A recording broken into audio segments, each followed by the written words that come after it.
Welcome. Let's begin by telling you that Nigeria's President Bola Tinubu on Saturday kicked off his official engagements during the two-day state visit to the state of Qatar with a visit to the museum in Doha. President Tinubu, speaking on the significance of the museum, stated that it is great to document culture from beginning of history, the culture of civilization, collaborations, challenges, and perseverance of leadership. It's marvelous. It's detailed, well-detailed statement of history, culture, and growth, and economic opportunity. And it is great to document this kind of culture from beginning of history, the beginning of civilization, the collaboration, the challenges, and the perseverance of leadership. Well, we still have a long way to go. That's all I need to say. Thank you very much. For now. Thank you very much, Excellency. I'm glad I'm here. It is a great honor. You learn every day of your life. And you see the beginning of nationalism, patriotism, and various challenges along the way. You learn as you go on. Thank you very much. Governor of Borno State, who is on the president's entourage to Doha, Qatar, and other ministers who spoke to journalists have expressed deep appreciation to their host for providing the opportunities to engage with the Qatar investors and look forward to a rewarding experience. Now, those at the meeting aimed at mapping out strategies for engaging with the hosts include the Minister of Finance and Coordinating Minister of the Economy, Wale Edun, the Solid Minerals Development Minister, Dele Alake, amongst others. Building an orphanage in Maiduguri, building schools and others in Maiduguri, while they are also constructing thousands of homes in northern Nigeria, especially I think in Sokoto and in Kaduna. Their main objective is to assist the displaced communities in Nigeria, especially the downtrodden community. We want to convey our deep appreciation to the Qatari Charity Foundation. This morning also we have been to the Qatari Foundation, which is a bigger umbrella than the Qatari Charity. So we believe with the presence of the President of the Federal Republic of Nigeria, this organization will provide some support to the government of Nigeria, both at the national and sub-nationals, because the main objectives of the initiatives of Qatari foundations are geared towards enhancing education, science, and research, and community development. The Nigeria Labour Congress has told President Bola Tinubu that members of a union are not interested in any political position, including his office. The president, during the inauguration of the Lagos Red Line project on Thursday, threw what he called a jibe at the labor centers, telling them to stop protests and maintain peace, as they're not the only voice for Nigerians. Well, he told labor unions to wait till 2027 if they want to participate in the electoral process. But in his response, in a statement, the president of the Nigeria Labour Congress, Joe Ajaero, says that they are not interested in President Tinubu's position, but are demanding that he implements all the agreements the labor unions have reached with the Nigerian government following the removal of the subsidy on petrol. Henry Kine is a human rights lawyer. He joins us tonight on the news to discuss this. Henry, it's good to have you all the way from Port Harcourt. Good evening. Yes, Kofi, it's good to be here with you this evening. So it's my pleasure to be on this platform this evening. What do you make of the recent, if we can call that, war of words between the president and the NLC? And now the TU is also joining the fray.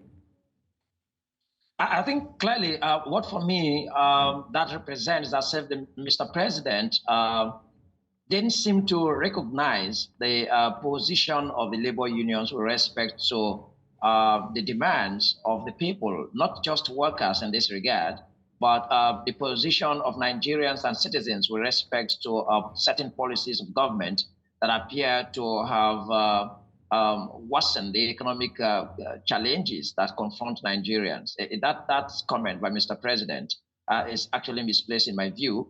We're not talking politics. The labor unions were not discussing issues of politics and then transition or elections, really. We've gone past elections more than a year ago. And then March makes a year since the last elections at the state levels. And then the presidential elections, I think, since February makes a year. So for Mr. President to trivialize the challenges that Nigerians are confronted with, and then that has led to the positions that the labor unions have taken with respect to the protests and demands for government to respect the decisions, or rather the agreements that they entered with the labor unions, is unfortunate. So for me, I think Mr. President didn't seem to demonstrate that understanding of the challenges and then the position of labor and then the rights of citizens and the rights of labor unions and workers to demand for better governance and then more progressive policies of government. We're not talking elections. And again, one thing that for me is worrisome again is that it only shows that Mr. President sees the labor unions as political opponents. And then that will raise a fundamental question.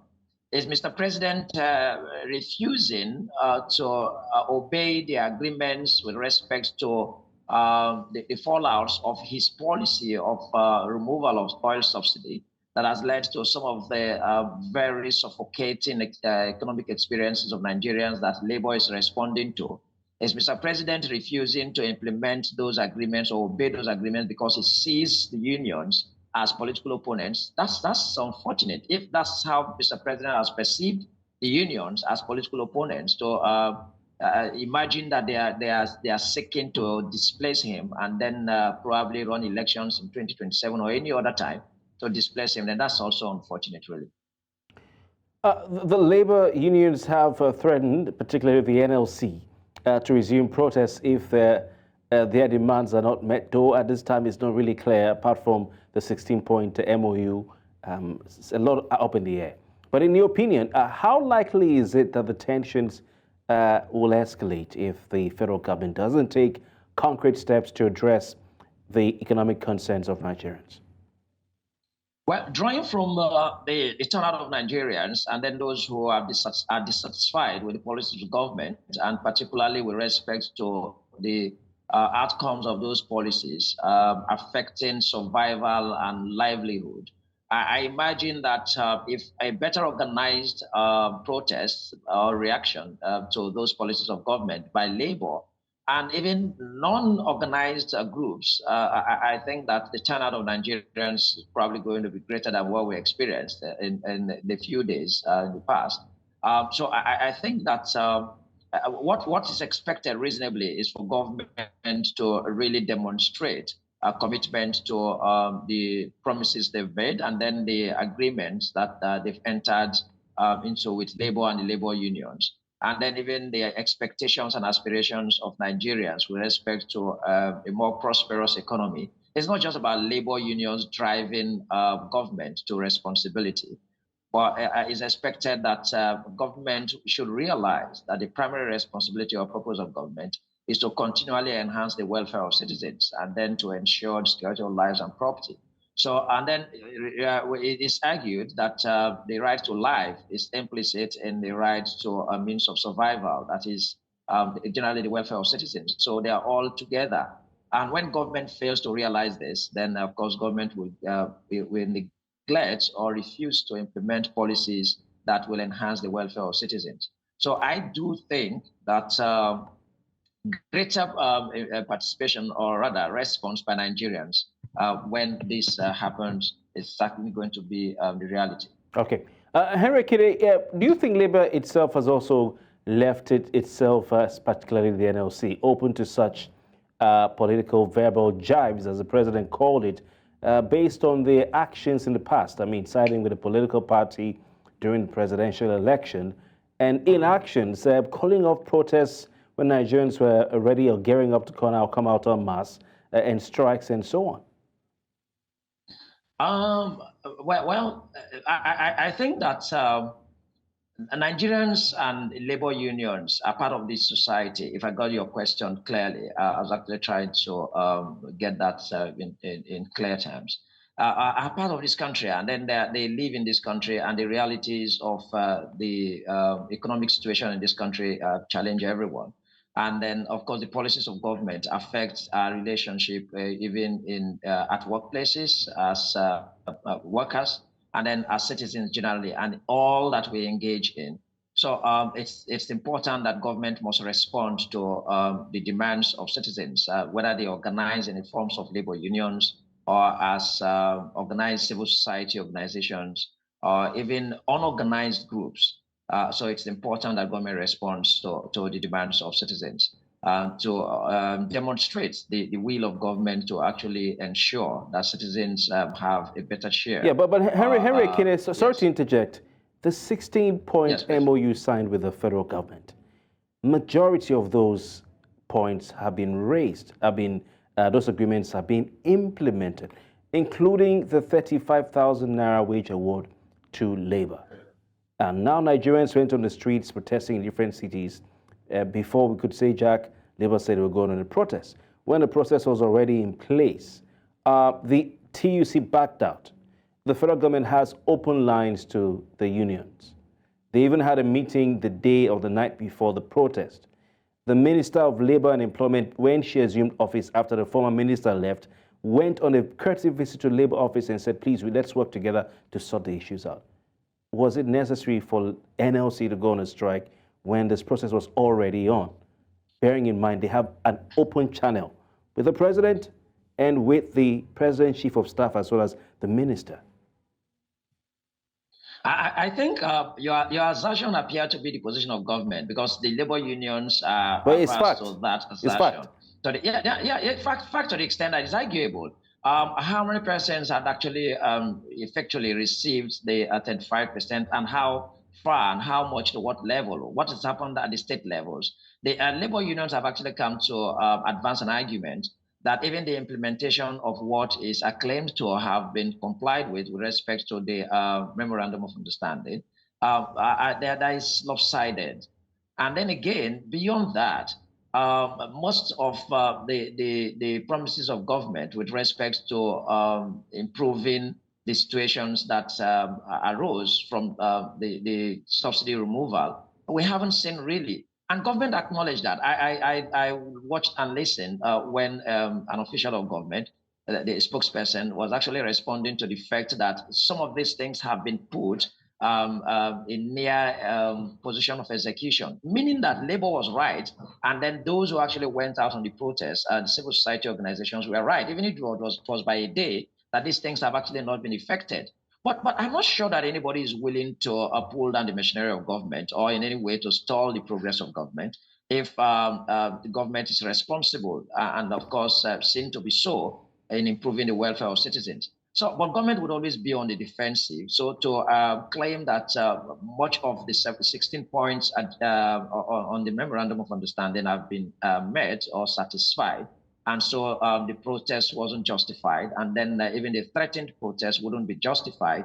I think that's probably going to be an argument on the side of government. But on the side of Nigerians, as I speak with you, you asked earlier, the polls here in Port Harcourt, nothing has changed. There's no effect. Okay, assuming, without considering really, that government has actually effected the wage addition or whatever it is that's named, 35%. What's the proportion of the population of this country that are workers? It was even the spokesperson of government that talked about 50,000 plus as the workforce of the federal government. So meaning that all of the ministries, departments, and agencies of government, perhaps within that range, right, less than 100,000. So what's the proportion of the population of this country that probably will even get wage increase or the effect of whatever wage package that the government is giving? Yeah. Yeah. So it's a challenge. We're not feeling that reality. We're not feeling any difference at all. Henry, another fact is we have to go. I want to thank you. But in closing, another fact is that Labour seized the initiative from the people who had been going on strikes themselves and went on a protest one day, called it off the second day, they didn't go for it, and now give government an extension of time. But we'll see how it plays out. Henry Kine, human rights advocate, joining us all the way from Port Harcourt, River State. Thank you so kindly for your time tonight. Yeah, thank you very much, Kofi. I quite appreciate it. It's my pleasure. Welcome back. There was pandemonium on Friday morning at the Jos Correctional Center when the armed squad fired tear gas and gunshots in the air to quell the uprising by inmates of the correctional center. The development came after the inmates were said to have protested the news of a reduction in their food rations. With more, here's News Central's Chizoba Aniowe. It was a calm Friday morning in Jos until sporadic gunshots were heard from the direction of the Jos Correctional Center in Plateau State, north-central Nigeria. Nosing around to find out exactly where it was coming from, it was revealed that the shots and tear gas were fired by the armed squad of the service to calm an uprising from inmates that could obstruct the fragile peace in the state if not contained. Journalists were not allowed into the premises of the service as it wasn't considered safe for them, just as no officer could speak to the press. On insistence, the Comptroller Plateau State Correctional Service, who spoke off camera, confirmed the incident. The contractors who is to feed them this match called and said that the rate things are expensive in the market, may not be able to cope with their feeding. So he now called him to his office yesterday and they sat down and said, okay, that the only way he can cope is that because they eat rice 4 times a week, beans 3 times. That the only way he can cope is if they can reduce their rice consumption to twice a week so that we replace it with either gari or any other food stuff.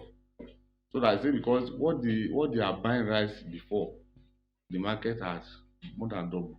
It may not be difficult to connect the reaction of the inmates to the news of the reduction in ration and the protests taking place in some parts of the country over the hardship occasioned by the rising cost of living. But whether or not the inmates were right or wrong in their actions may become a topic for public debate. What if they said there won't be food? What happens? But they're telling them that we are going to give you food, but the amount and the content at which we were giving you before has been reduced. So they should consider with the government as well. Think about the children in school, think about so many people. Then these people shouldn't be forgotten. So I expected federal government to know what to do about them. The inmates are actually suffering. It is only what they are given that they can eat. They don't have any other means they can get something to eat except what they are given. So what I'm suggesting is that government should do something about the economy of the country. In the meantime, the situation has been brought under control just as people are going about their lawful businesses. In Jos for News Central, I am Chizoba Aniowe. Thank you, Chizoba. In other news, the Nigerian Immigration Service has been tasked to ensure adequate measures are put in place to protect the nation's borders. Now, this was during the declaration of newly appointed Controller General of the service. This took place in Abuja, where she was tasked to reposition the service for greater service delivery. With more, here's News Central's Amadinui. It was a decoration ceremony of a new Comptroller General of the Nigerian Immigration Service. In attendance were senior officials of the service and representatives of sister security agencies. The new Comptroller was tasked to reposition the service and improve on its effectiveness. Today, you start your new role, and we expect a lot of commitment and sustaining the strides made in the immigration services so far. You are chosen based on merit. You have worked hard for them. Whom much is given, I want you to please also be a team player. Be a team player. God has given you your eyes. I always say this at every point in time. God had a choice of giving us eyes at the back, but He decided to give us because He wants you to look forward. This is not the time to remember the ills of anybody. This is the time for you to know that you are only as strong as the weakest person in your service. Bring everybody together.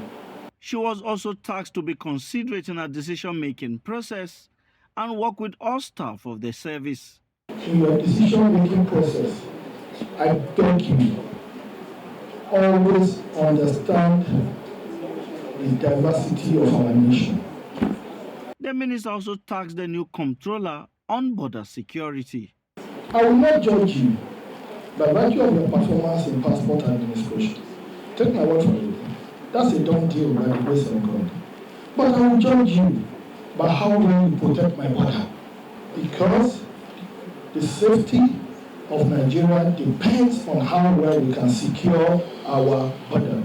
As I step into this role, I want to first assure our fellow Nigerians that I am fully prepared and committed to serving our nation with utmost dedication and integrity.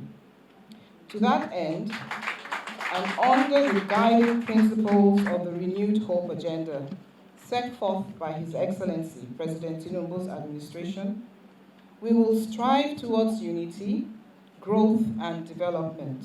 The new Comptroller General assumes her role as the 19th Comptroller General of the Nigeria Immigration Service. In Abuja for News Central, I am Amadin Uyi. And moving on, drama in Nigeria's federal capital as the Nigeria police has finally apprehended a female lawyer who has been accused of burning several parts of the body of a minor with hot iron, including her private parts, over claims of sexually abusing her son. The suspect, who was apprehended or paraded at the Ministry of Women Affairs in Abuja, was initially on the run with a 2 million naira bounty placed on her.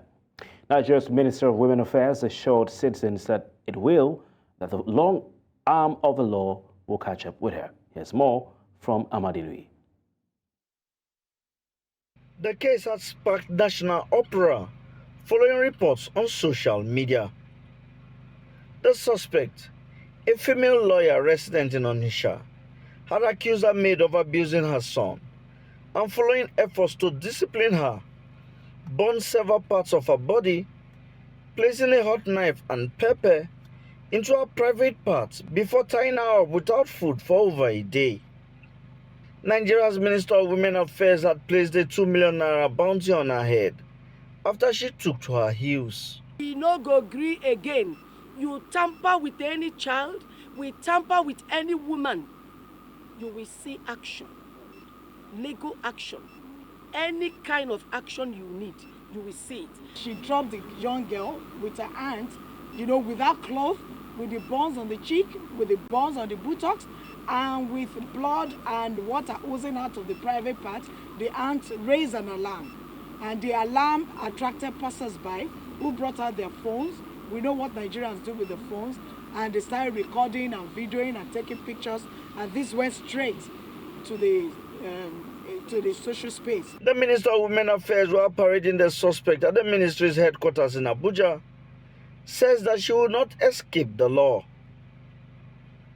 The suspect, however, denied the allegations, saying the burns and others on the victim were not intentional, but acquired mistakenly when being disciplined for sexually abusing her son. This is the lady you asked for. We have brought her, and we are assuring you that till we get justice for that girl, till we get justice for the nation, we will not let go. Before she was brought, we've already gone to court with the police, and all her bank accounts are blocked. She can't access her money, and she won't access it until such a time, because that is what was giving her money she was using to keep this case down all this while before the bounty was announced. So let me see where she gets the money from. She entered with her because she was running away from King, and she mistakenly sat on the gas of food on fire. That was what happened to her. The blade got to her skin. The blade of the gas. The minister and the police are assuring that the suspect will be charged to court, and there will be justice for the victim. In Abuja for News Central, I am Amadin Uyi. A 27-year-old man, Chinalu Ogbonna, is now in the custody of the Abia State Command over the alleged murder of his 57-year-old father. That's the Abia State Police Command.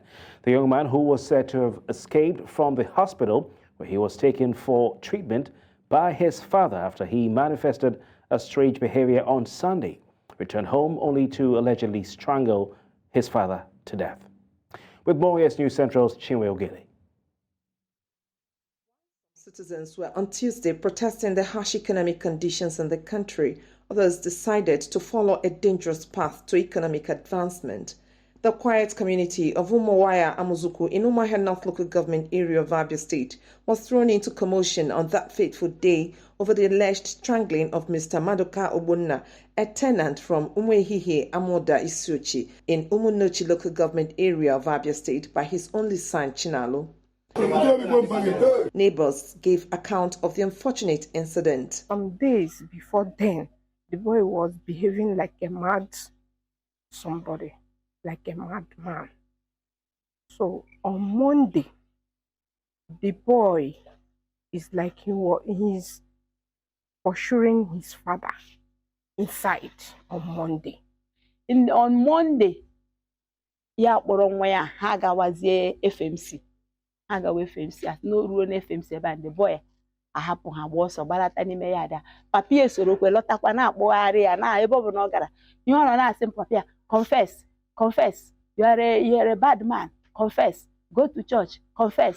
The various accounts confirmed that the deceased's love for Chinalu caused his untimely death. Bawara ya mba, inwe ike bacha mba. Bawa daddy ya, papi ya bịa, I complain ya to papa ya.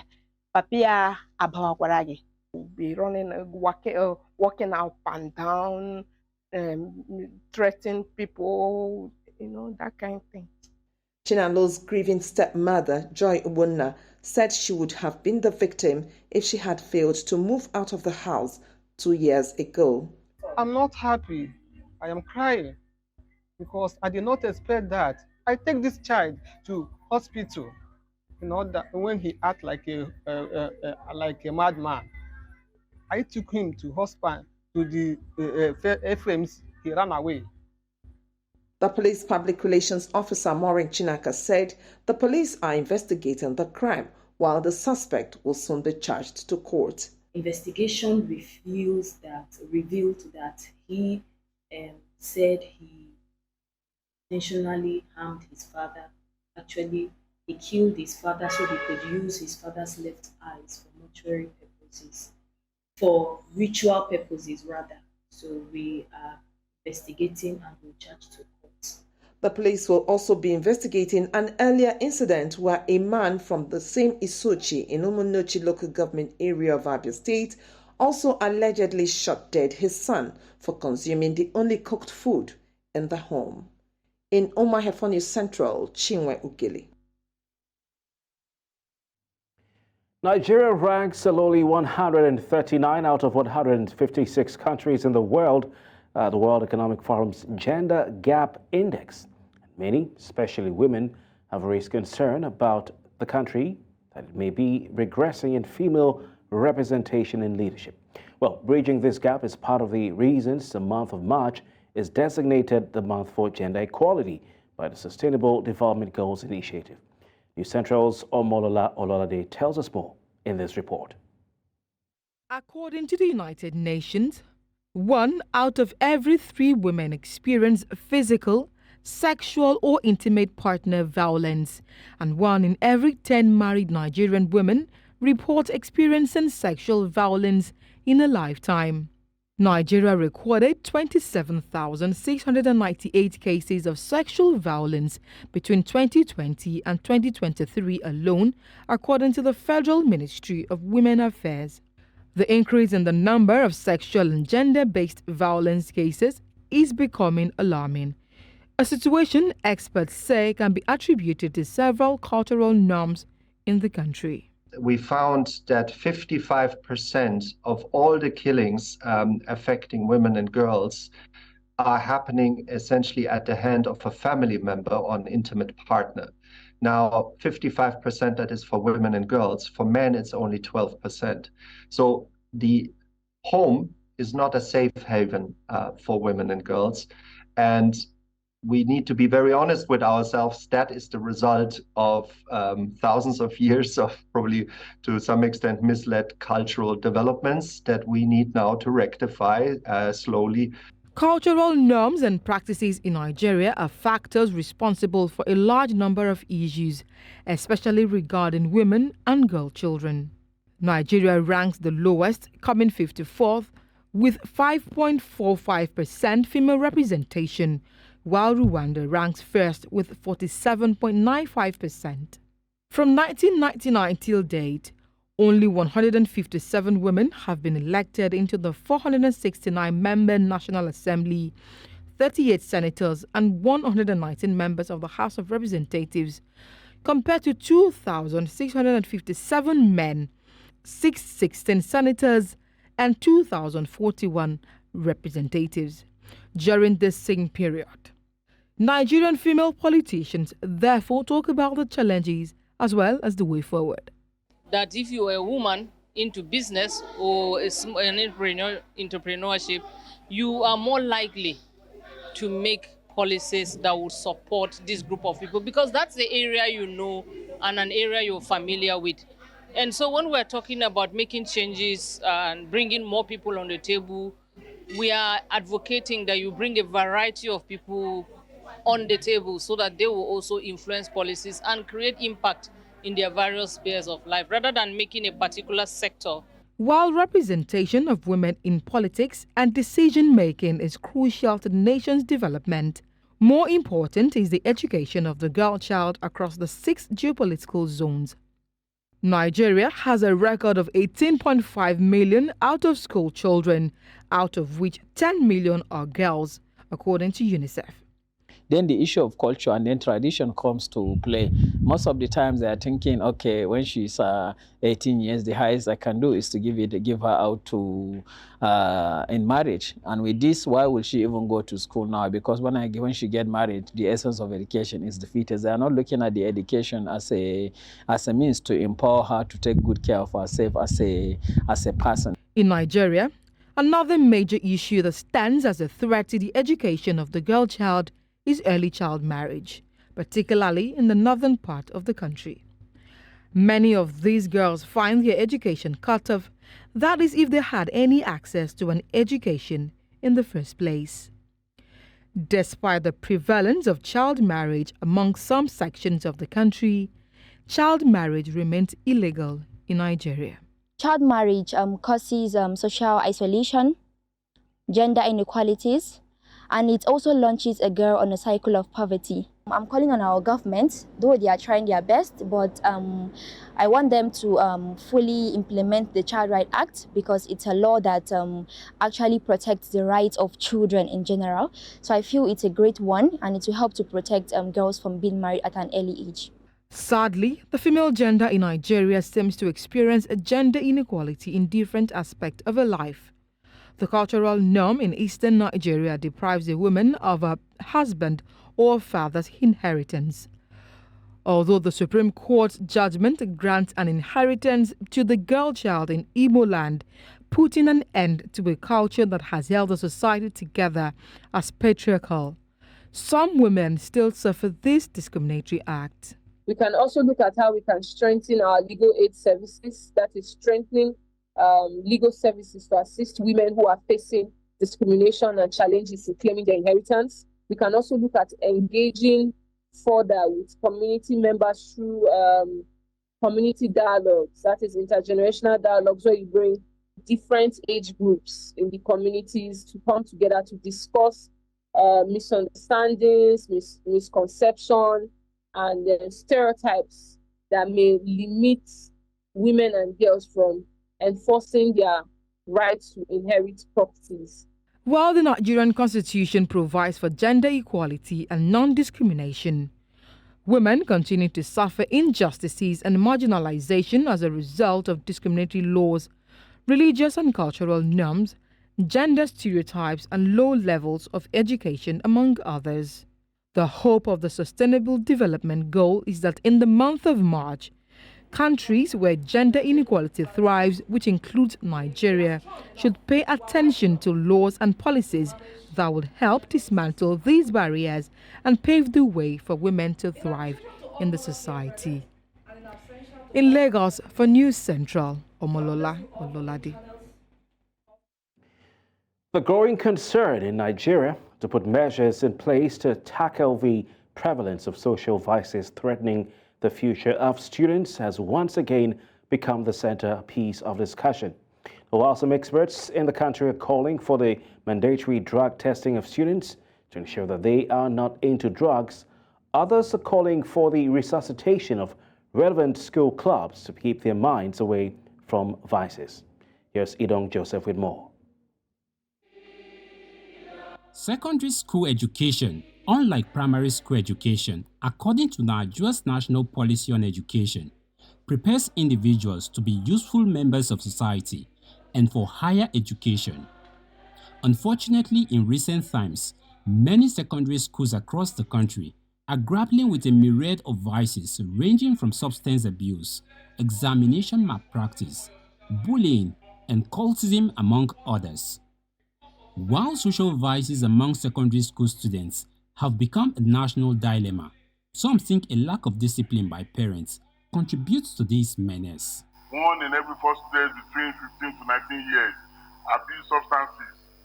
Syrup containing codeine and tramadol top the list of drugs, ranking higher than cannabis. During our days, when you are going out and see a child misbehaving in the society, and a passerby, elderly person, who will have corrected the child, either by beating, scolding, or peradventure, you know the parents. Apart from that, you will go and report to the parents. But today, nobody cares. They just pass by. And we have seen cases whereby parents have arrested teachers for correcting their works. Experts say secondary school vices threatens the moral fabric of the nation and call for continuous advocacy to end it once and for all. The mandatory routine and random drug testing for students is for preventive, not punitive purposes, and early intervention is crucial for achieving success in tackling the menace of substance abuse. The ministry further directed all the school management to increase their surveillance on school biases, most especially now in the era of social media. The principal are hereby directed to resuscitate relevant school clubs and societies like agric, press, literary, and debating societies, among others, to keep the mind of students occupied with useful thought. These are monsters that if we joke with them, they can bring us down in totality. They are also calling for partnership with parents to help keep their words in check. In Abuja for News Central, I am Idong Joseph. Welcome back. The news continues in West Africa, where several dozens of journalists gathered outside the premises of the 7 TV channel to show support for a colleague attacked on Thursday night. Maimuna Ndo-Faye, a journalist and general manager of the privately owned channel, who was stabbed near her home in Dakar. Well, she's now in a stable condition, according to a statement by the channel. Meanwhile, Senegal's President Macky Sall has condemned the violent knife attack on the journalist, which comes amid heightened political tensions in the West African nation over the postponement of the presidential election, which was scheduled for February 25. Moving on, and in Central Africa, Chad's junta chief Mahamat Idriss Déby Itno on Saturday said he will contest a May 6 presidential election just 3 days after his chief rival was killed in murky circumstances. Déby took power in 2021 after his father, a veteran leader, Idriss Déby Itno, died while fighting rebels. The iron-fisted ruler had led the Sahel country for more than 3 decades. His son, Déby Itno, had proclaimed a transitional president by the junta and had promised to return the country to civilian rule and elections within 18 months, but he subsequently extended the transition by 2 years. The date of the presidential election was announced on Tuesday, barely 2 months before the vote. Déby Itno is almost certain to win, given that his main challenger has now been assassinated, and the opposition has been muzzled and repressed.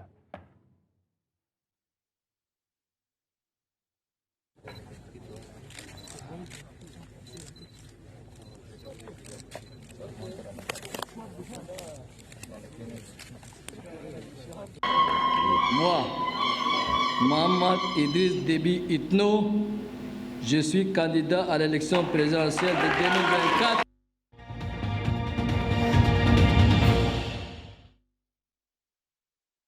The Nigerian Communications Commission has warned that telecommunications companies failing to comply with the directive to block subscriber identity modules or SIM cards not linked to the National Identification Numbers NIN will face sanctions. Now, the NCC had earlier instructed telecom operators to bar approximately 12 million lines not linked to the NINs after the February 28, 2024 deadline.